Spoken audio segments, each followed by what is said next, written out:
Assalamualaikum warahmatullahi wabarakatuh. Selamat pagi anak-anak kelas 3A yang tangguh dan kreatif. Bagaimana kabarnya hari ini? Semoga anak-anak beserta keluarga selalu dalam lindungan Allah Subhanahu wa taala. Anak-anak sudah siap untuk belajar hari ini? Oke. Kita mulai pembelajaran hari ini dengan membaca doa sebelum belajar. A'udzu billahi minasyaitonir rajim. Bismillahirrahmanirrahim. Rabbi zidni ilma warzuqni fahma. Amin. Anak-anak, hari ini kita akan belajar tema 2, menyayangi tumbuhan dan hewan. Subtema 2, manfaat hewan bagi kehidupan manusia. Pembelajaran 6. Silakan anak-anak membuka buku cetak halaman 68. Di halaman 68 ada sebuah dongeng, judulnya Petani dan Ular. Pada suatu masa, hiduplah petani yang baik hati. Pada pagi yang dingin, petani menemukan ular yang sedang tergeletak di sawah. Ular berkata, "Saya sangat lapar dan menggigil kedinginan. Jika kamu memberiku sesuatu untuk dimakan, aku akan berterima kasih." Petani memberikan semangkuk susu. Petani memasukkan ular ke dalam mantel untuk menghangatkannya. Ular yang sebelumnya merasa lemah, kini merasa lebih kuat dan hangat. Bukannya berterima kasih, ular malah menggigit petani. Ketika digigit, petani berteriak kesakitan. Petani menyesal karena telah menolong ular yang jahat. Sekarang kita jawab soal di bawahnya. Apa yang ditemukan petani? Nah, petani menemukan seekor ular.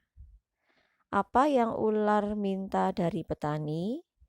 Ular meminta supaya petani menolongnya, memberikan makanan. Bagaimana cara petani menolong ular? Petani memberikan semangkuk susu dan memasukkan ular ke dalam mantel untuk menghangatkannya. Kemudian, apa yang dilakukan ular setelah petani menolongnya? Nah, setelah petani menolong ular, bukannya ular berterima kasih, malah ular menggigit petani. Bagaimana sikap petani setelah digigit ular? Nah, petani berteriak kesakitan dan petani menyesal karena telah menolong ular yang jahat. Kita lanjutkan halaman 69. Anak-anak silakan menulis huruf B jika pernyataan benar dan S jika pernyataan salah. Petani adalah orang yang baik hati. Benar? Petani tidak memberi makan ular. Salah ya. Ular bersikap licik pada petani. Benar? Ular berterima kasih pada petani. Ini salah. Petani digigit ular. Benar ya.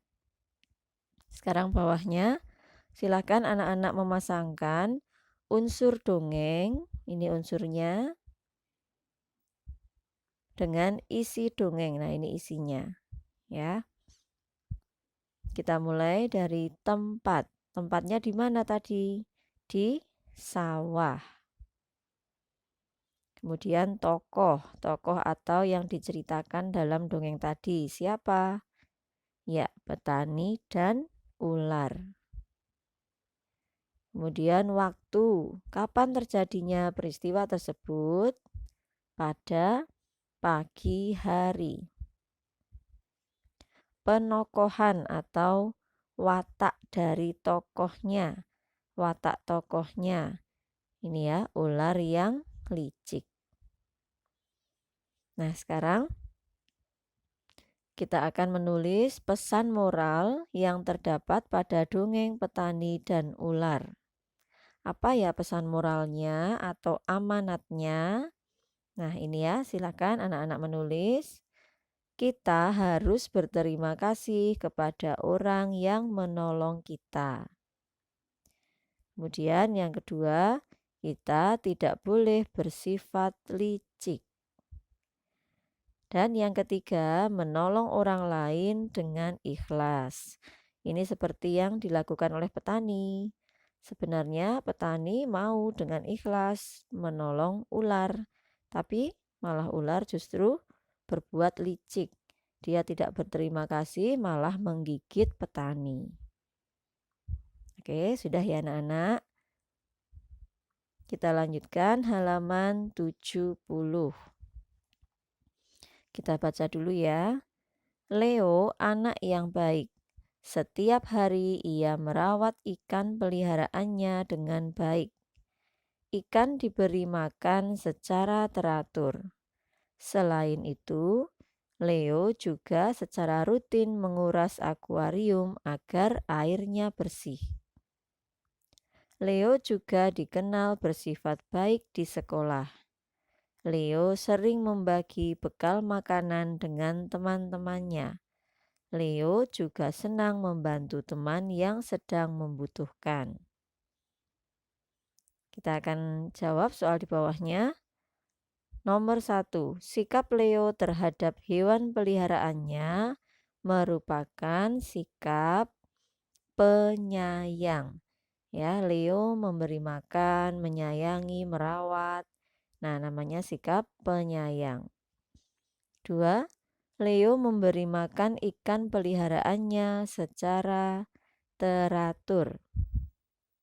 3, Leo menguras akuarium agar airnya bersih.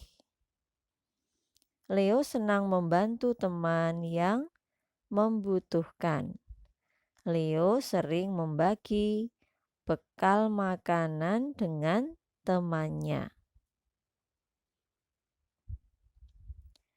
Nah, sekarang untuk yang ini membuat kalimat, anak-anak nanti bisa mencoba sendiri. Yang ini kita lewati. Dan sekarang yang ini.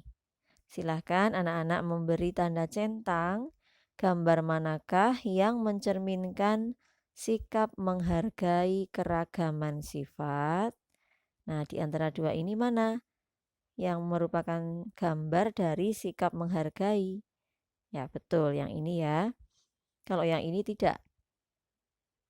Ini melihat temannya jatuh, bukannya menolong, malah justru menertawai, ya. Yang benar yang ini. Kalau kita melihat teman kita jatuh, maka kita menolongnya. Kemudian alasannya mengapa kita pilih gambar yang ini? Karena gambar ini menunjukkan sikap mau menolong orang lain, walaupun berbeda sifat dengan kita. Ya, setiap orang sifatnya berbeda-beda, tapi sikap kita terhadap teman yang berbeda sifat tetap harus menghargai, ya. Oke, sekarang halaman 72. Ada soal cerita di sini. Masih sama seperti kemarin ya, sifat pertukaran atau komutatif pada perkalian. Jika memiliki 6 bungkus permen yang akan ia bagikan kepada teman-temannya. Setiap bungkus berisi 10 butir permen. Berapa jumlah seluruh permen? Nah, ini tinggal kita kalikan. 6 kali 10. Ya, kemudian dibalik atau ditukar tempatnya sama dengan 10 kali 6.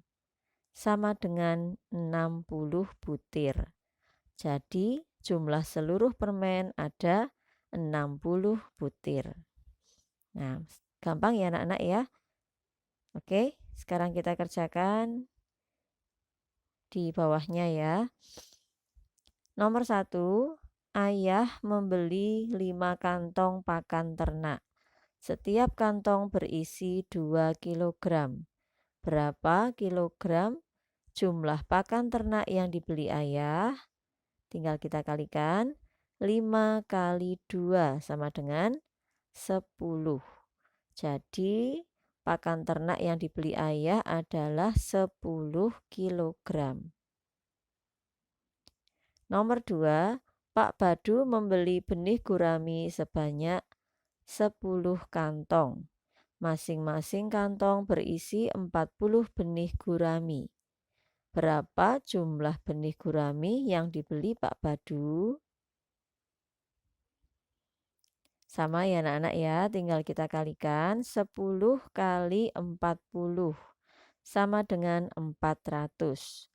Jadi jumlah benih gurami yang dibeli Pak Badu adalah 400 benih. Nah anak-anak, bentuk perkalian ini, misalnya ini yang nomor 1 ya, 5 kali 2, kalau kita tukar tempatnya menjadi 2 kali 5. Hasilnya sama, 10. Kalau ini kita balik menjadi 40 kali 10. Hasilnya juga sama, 400. Ya. Kemudian yang B, silakan anak-anak mengerjakan sendiri. Ini mudah sekali ya. Buranum diktekan saja. 2 kali berapa? 4. Sama dengan 4 kali 2. Nomor 2, ini sudah ada 6, ini ada 5. Berarti ini 5 kali 6 sama dengan 6 kali 5. Nomor 3, ini ada 8 dan 7. Berarti 7 kali 8 sama dengan 8 kali 7. Nomor 4, ada 3 dan 9. Berarti 9 kali 3 sama dengan 3 kali 9. Nomor 5, ada 5 dan 8. Berarti 5 kali 8 sama dengan 8 kali 5. Mudah sekali anak-anak ya. Oke, sekarang soal di bawahnya. Ibu memiliki telur ayam. Ibu memiliki telur ayam yang akan ditempatkan pada 8 rak. 1 rak digunakan untuk menyimpan 10 telur. Hitunglah jumlah telur milik ibu. Nah, kita kalikan ya. 8 kali 10 sama dengan 80. Yang nomor 2, ternyata rak yang digunakan tidak cukup untuk menyimpan telur, sehingga ibu menambahkan 2 rak lagi. Hitunglah jumlah telur setiap rak milik ibu. Nah, awalnya tadi jumlah raknya berapa? 8 ya. Kemudian ibu menambahkan 2 rak lagi. Jadi sekarang raknya ada berapa? Ya, 10. 8 tambah 2 sama dengan 10 rak. Ibu akan menyimpan telurnya dalam 10 rak. Berarti kita bagi 80 telur dibagi ke dalam 10 rak. Sama banyak. Bentuk pembagiannya seperti ini. 80 dibagi 10 sama dengan 8 butir. Jadi jumlah telur dalam setiap rak adalah 8 butir. Oke. Baik anak-anak, sebelum kita akhiri ya. Nah, dalam pembelajaran 6 tadi kita sudah membaca dongeng tentang petani dan ular. Nah, ular juga ada manfaatnya bagi manusia. Yang pertama, ular memangsa tikus. Ini sangat membantu petani di sawah supaya padinya tidak dimakan tikus, maka dibutuhkan ular ya di sawah. Karena ular ini bisa memangsa tikus. Kalau misalnya di sawah tidak ada ular, maka tikus akan berkembang biak, kemudian memakan tanaman padi sehingga petani bisa gagal panen ya. Kemudian manfaat ular yang kedua sebagai bahan obat penyakit tertentu. Tapi ini tidak semua jenis ular yang bisa dijadikan obat ya, hanya beberapa jenis ular tertentu saja.